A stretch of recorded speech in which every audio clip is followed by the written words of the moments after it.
اعوذ باللہ من الشیطان الرجیم بسم اللہ الرحمن الرحیم رب اشرح لی صدری ویسر لی امری واحلل عقدۃ من لسانی یفقہوا قولی۔ السلام علیکم ورحمۃ اللہ وبرکاتہ۔ آج ہم سورہ انعام کا چوتھا رکوع شروع کرتے ہیں۔ بسم اللہ الرحمن الرحیم۔ قد خسر الذین کذبوا بلقاء اللہ حتى إذا جاءتهم الساءة بغتة قالوا يا حسرتنا على ما فرطنا فيها وهم يحملون أوزارهم على ظهورهم ألا ساء ما يزرون۔ نقصان میں پڑ گئے وہ لوگ جنہوں نے اللہ سے اپنی ملاقات کی اطلاع کو جھوٹ قرار دیا۔ جب اچانک وہ گھڑی آ جائے گی تو یہی لوگ کہیں گے، افسوس ہم سے اس معاملے میں کیسی تقصیر ہوئی، اور ان کا حال یہ ہوگا کہ اپنی پیٹھوں پر اپنے گناہوں کا بوجھ لادے ہوئے ہوں گے۔ دیکھو کیسا برا بوجھ ہے جو یہ اٹھا رہے ہیں۔ وَمَا الْحَيَاةُ الدُّنْيَا إِلَّا لَعِبٌ وَلَهْوٌ وَلَلدَّارُ الْآخِرَةُ خَيْرٌ لِّلَّذِينَ يَتَّقُونَ أَفَلَا تَعْقِلُونَ۔ دنیا کی زندگی تو ایک کھیل اور تماشا ہے، حقیقت میں آخرت ہی کا مقام ان لوگوں کے لیے بہتر ہے جو زیاں کاری سے بچنا چاہتے ہیں۔ پھر کیا تم لوگ عقل سے کام نہ لوگے؟ اللہ تعالیٰ فرماتے ہیں کہ دنیا کی زندگی تو ایک کھیل اور تماشا ہے۔ اب اس کا یہ مطلب نہیں کہ دنیا کی زندگی میں کوئی سنجیدگی نہیں ہے اور یہ محض کھیل اور تماشے کے طور پر بنائی گئی ہے۔ دراصل اس کا مطلب یہ ہے کہ آخرت کی حقیقی اور پائیدار زندگی کے مقابلے میں یہ زندگی ایسی ہے جیسے کوئی شخص کچھ دیر کھیل اور تفریح میں دل بہلائے اور پھر اصل سنجیدہ کاروبار کی طرف واپس ہو جائے۔ نیز اسے کھیل اور تماشے سے تشبیہ اس لیے بھی دی گئی ہے کہ یہاں حقیقت کے مخفی ہونے کی وجہ سے بے سیرت اور ظاہر پرست انسانوں کے لیے غلط فہمیوں میں مبتلا ہونے کے بہت سے اسباب موجود ہیں، اور ان غلط فہمیوں میں پھنس کر لوگ حقیقت نفس الامری کے خلاف ایسے عجیب طرز عمل اختیار کرتے ہیں جن کی بدولت ان کی زندگی محض ایک کھیل اور تماشا بن کر رہ جاتی ہے۔ مثلا جو شخص یہاں بادشاہ بن کر بیٹھتا ہے اس کی حیثیت حقیقت میں تھیٹر کے اس مصنوعی بادشاہ سے مختلف نہیں ہوتی جو تاج پہن کر جلوہ افروز ہوتا ہے اور اس طرح حکم چلاتا ہے گویا کہ وہ واقعی بادشاہ ہے، حالانکہ حقیقی بادشاہ کی اس کو ہوا تک نہیں لگی ہوتی۔ ڈائریکٹر کے ایک اشارے پر وہ معزول ہو جاتا ہے، قید کیا جاتا ہے اور اس کے قتل تک کا فیصلہ صادر ہو جاتا ہے۔ ایسے ہی تماشے اس دنیا میں ہر طرف ہو رہے ہیں۔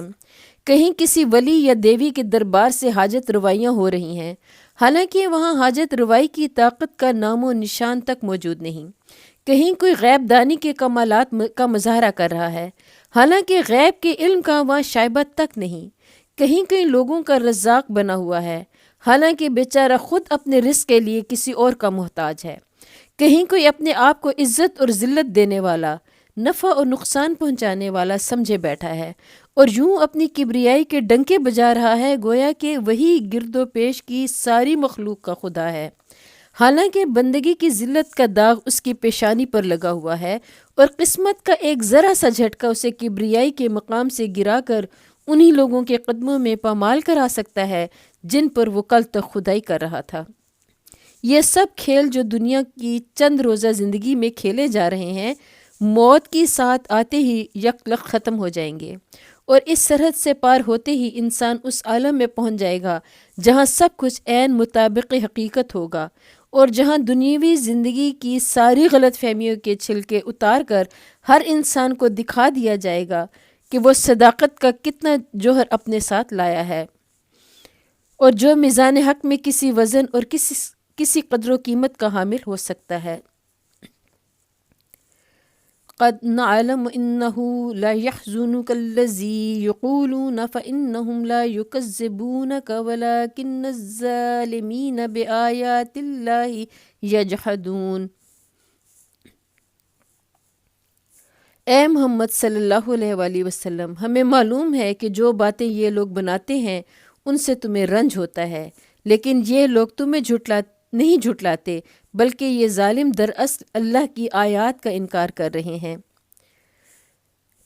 واقعہ یہ ہے کہ جب محمد صلی اللہ علیہ وآلہ وسلم نے اللہ کی آیات سنانی شروع نہ کی تھیں، آپ صلی اللہ علیہ وآلہ وسلم کی قوم کے سب لوگ آپ صلی اللہ علیہ وآلہ وسلم کو امین اور صادق سمجھتے تھے، اور آپ صلی اللہ علیہ وآلہ وسلم کی راست بازی پر کامل اعتماد رکھتے تھے۔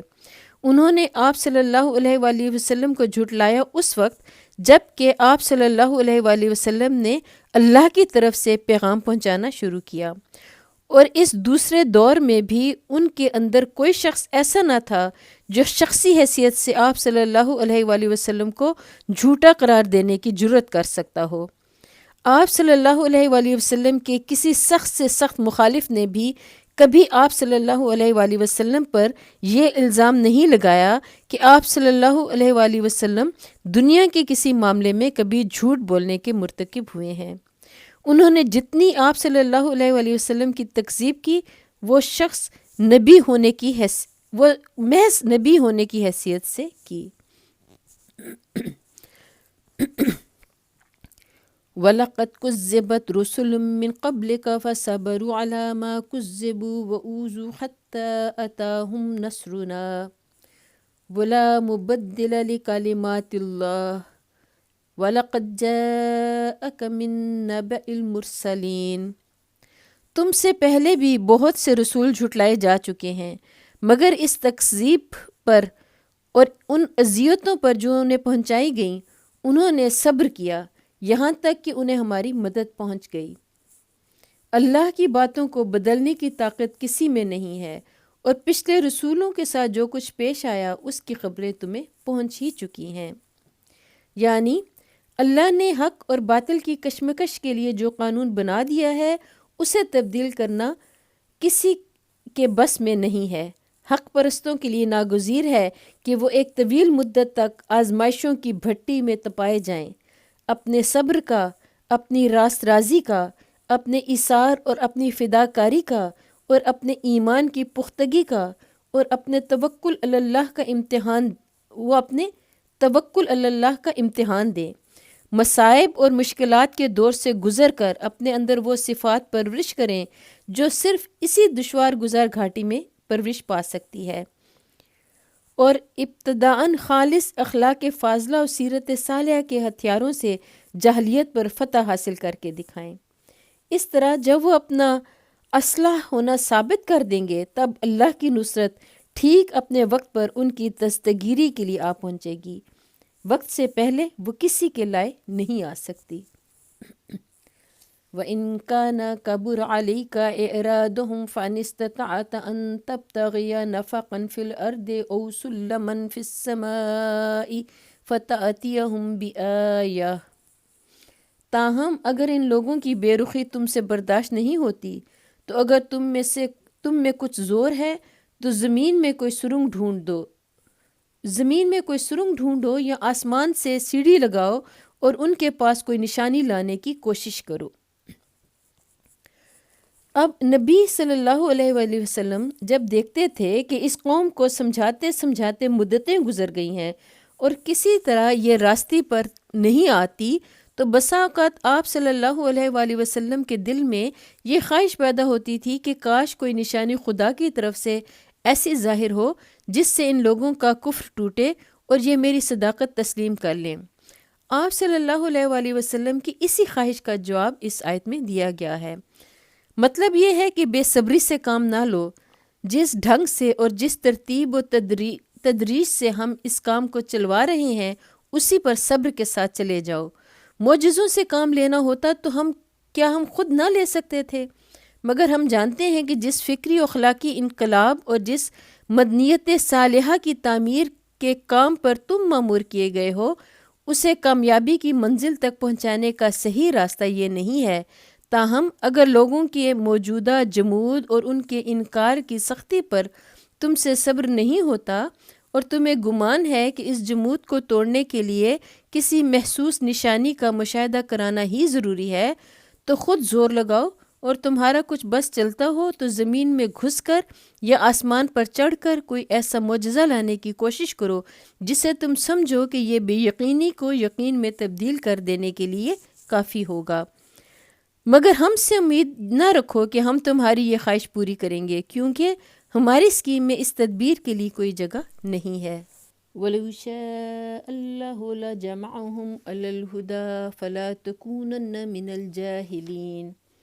اگر اللہ چاہتا تو ان سب کو ہدایت پر جمع کر سکتا تھا، لہٰذا نادان مت بنو۔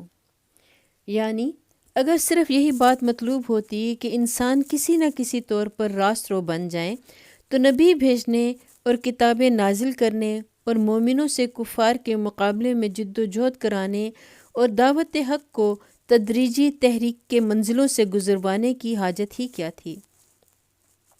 یہ کام تو اللہ کے ایک ہی تخلیقی اشارے سے انجام پا سکتا تھا، لیکن اللہ اس کام کو اس طریقے پر کرنا نہیں چاہتا۔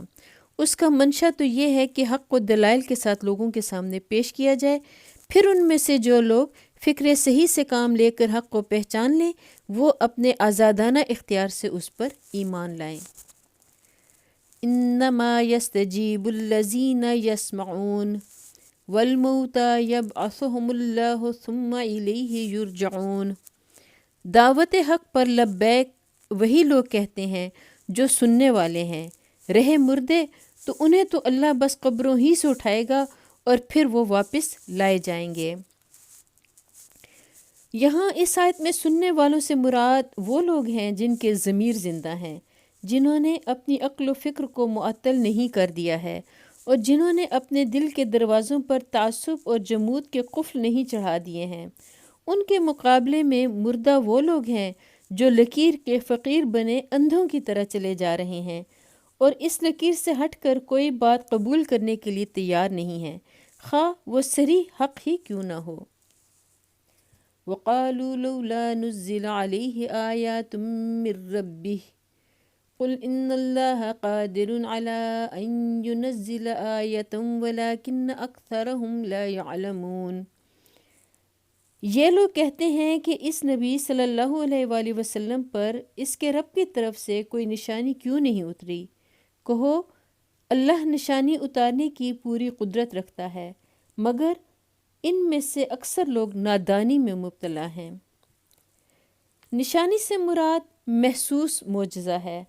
اللہ تعالیٰ کے اس ارشاد کا مطلب یہ ہے کہ معجزہ نہ دکھانے کی وجہ یہ نہیں ہے کہ ہم اس کو دکھانے سے عاجز ہیں، بلکہ اس کی وجہ کچھ اور ہے جسے یہ لوگ محض اپنی نادانی سے نہیں سمجھتے۔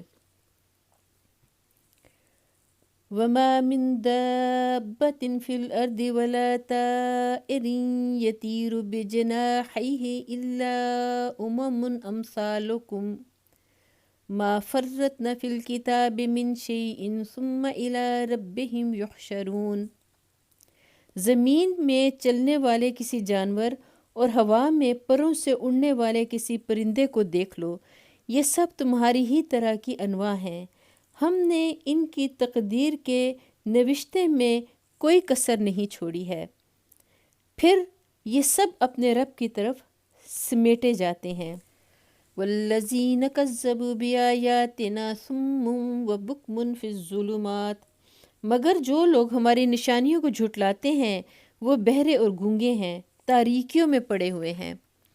مطلب یہ ہے کہ اگر تمہیں محض تماش بینی کا شوق نہیں ہے بلکہ فی الواقع یہ معلوم کرنے کے لیے نشانی دیکھنا چاہتے ہو کہ یہ نبی صلی اللہ علیہ وآلہ وسلم جس چیز کی طرف بلا رہا ہے وہ امر حق ہے یا نہیں، تو آنکھیں کھول کر دیکھو، تمہارے گرد و پیش ہر طرف نشانیاں ہی نشانیاں پھیلی ہوئی ہیں۔ زمین کے جانوروں اور ہوا کے پرندوں کی کسی ایک نوع کو لے کر اس کی زندگی پر غور کرو، کس طرح اس کی ساکھ ٹھیک ٹھیک اس کے مناسب حال بنائی گئی ہے، کس طرح اس کی جبلت میں اس کی فطری ضرورتوں کے عین مطابق قوتیں ودیت کی گئی ہیں، کس طرح اس کی رزق رسانی کا انتظام ہو رہا ہے، کس طرح اس کی ایک تقدیر مقرر ہے جس کے حدود سے وہ نہ آگے بڑھ سکتی ہے نہ پیچھے ہٹ سکتی ہے، کس طرح ان میں سے ایک ایک جانور اور ایک ایک چھوٹے سے چھوٹے کیڑے کی اسی مقام پر جہاں وہ ہے خبر گیری، نگرانی، حفاظت اور رہنمائی کی جا رہی ہے۔ کس طرح اس سے ایک مقرر اسکیم کے مطابق کام لیا جا رہا ہے، کس طرح اسے ایک ضابطے کا پابند بنا کر رکھا گیا ہے، اور کس طرح اس کی پیدائش، تناسل اور موت کا سلسلہ پوری باقاعدگی کے ساتھ چل رہا ہے۔ اگر خدا کی بے شمار نشانیوں میں سے صرف اسی ایک نشانی پر غور کرو تو تمہیں معلوم ہو جائے گا کہ خدا کی توحید اور اس کی صفات کا جو تصور یہ پیغمبر تمہارے سامنے پیش کر رہا ہے اور اس تصور کے مطابق دنیا میں زندگی بسر کرنے کے لیے جس رویے کی طرف تمہیں دعوت دے رہا ہے وہ عین حق ہے، لیکن تم لوگ نہ خود اپنی آنکھیں کھول کر دیکھتے ہو نہ کسی سمجھانے والے کی بات سنتے ہو، جہالت کی تاریکیوں میں پڑے ہوئے ہو اور چاہتے ہو کہ عجائب قدرت کے کرشمے دکھا کر تمہارا دل بہلایا جائے۔ من یشاء اللہ یضللہ ومن یشاء یجعلہ علی صراط مستقیم۔ اللہ جسے چاہتا ہے بھٹکا دیتا ہے اور جسے چاہتا ہے سیدھے رستے پر لگا دیتا ہے۔ خدا کا بھٹکانا یہ ہے کہ ایک جہالت پسند انسان کو آیات الہی کے مطالعے کی توفیق نہ بخشی جائے، اور ایک متعصب غیر حقیقت پسند طالب علم اگر آیات الہی کا مشاہدہ کرے بھی تو حقیقت رسی کے نشانات اس کی آنکھ سے اوجھل رہیں اور غلط فہمیوں سے الجھانے والی چیزیں اسے حق سے دور اور دور تک کھینچتی چلی جائیں۔ بخلاف اس کے اللہ کی ہدایت یہ ہے کہ ایک طالب حق کو علم کے ذرائع سے فائدہ اٹھانے کی توفیق بخشی جائے اور اللہ کی آیات میں اسے حقیقت تک پہنچنے کے نشانات ملتے چلے جائیں۔ قل ارأیتکم ان اتاکم عذاب اللہ او اتتکم الساعۃ اغیر اللہ تدعون ان کنتم صادقین۔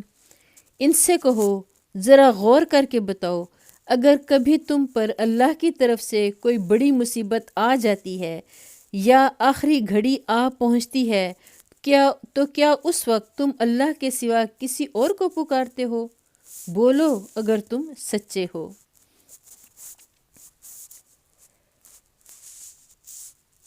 بل ایاہ تدعون فیکشف ما تدعون الیہ ان شاء وتنسون ما تشرکون۔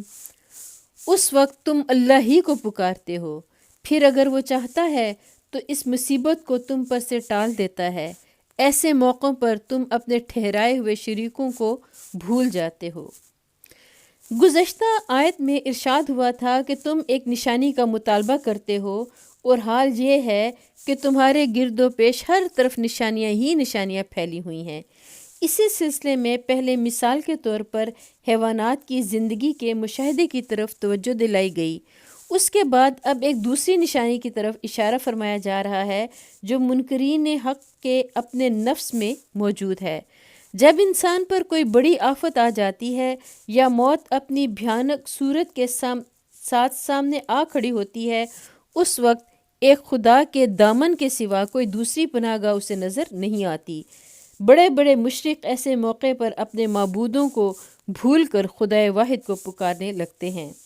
اسی نشانی کو یہاں حق نمائی کے لیے پیش کیا جا رہا ہے، کیونکہ یہ اس بات کی دلیل ہے کہ خدا پرستی اور توحید کی شہادت ہر انسان کے نفس میں موجود ہے، جس پر غفلت و جہالت کے خواہ کتنے ہی پردے ڈال دیے گئے ہوں، مگر پھر بھی کبھی نہ کبھی وہ ابھر کر سامنے آ جاتی ہے۔